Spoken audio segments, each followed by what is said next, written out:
Here's how I rank all the new release films I saw in February of 2026. Mortuary Assistant, yet another video game adaptation that absolutely fails as a movie. Everything this movie does, you have seen done 1,000 times and much better in other demonic possession style films. And if you want to see a better version of this movie, just watch The Autopsy of Jane Doe. The Strangers Chapter 3, one of the most worthless trilogies we have ever gotten in the horror genre. All three of these movies, when all is said and done, are going to end up in my bottom 10 of the year. Each year they have been released, which is one hell of an achievement. Twisted, a movie with two really good performances at its helm and some interesting themes and ideas on paper, but the translation to screen was a little bit rocky. But it's definitely a unique movie, so give it a shot. You might like it more than I did. Wuthering Heights, the new film to fill the void of the absence of 50 Shades of Grey, and I don't understand at all what is sexy or tantalizing or hot about this story. Production-wise, it's gorgeous. It's shot wonderfully. All of the architecture, the costumes and everything, immaculate. The actual characters that we are experiencing, the whole love, lust, will they, won't they, tragedy story here, it's just fucking weird. Scream 7, the first movie in this long-running franchise that I did not like. And while Neve Campbell is great and there's a couple of creative kills at play here, all of the writing, whether it's the story, the characters, the meta-commentary, and especially the Ghostface reveals,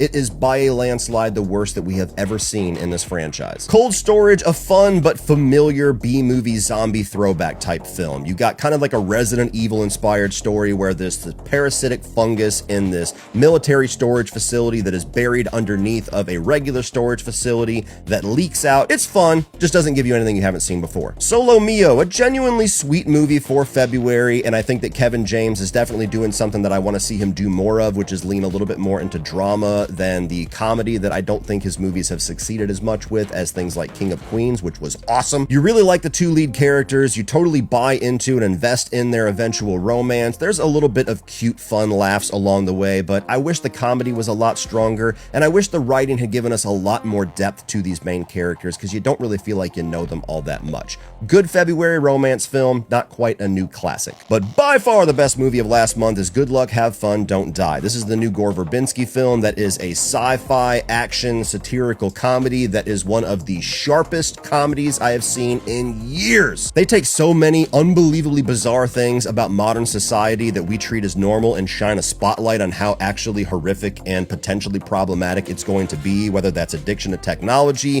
whether that's being completely numb to the violence of everyday life, and they spin it into this like modern take on Terminator, where some time traveler is trying to prevent the world from being demolished by the rise of AI. It is a brilliant movie that deserves for you to check it out in theaters. It's one of the most unique things I've seen in a long time. If you get anything else out of this video, it's go see it.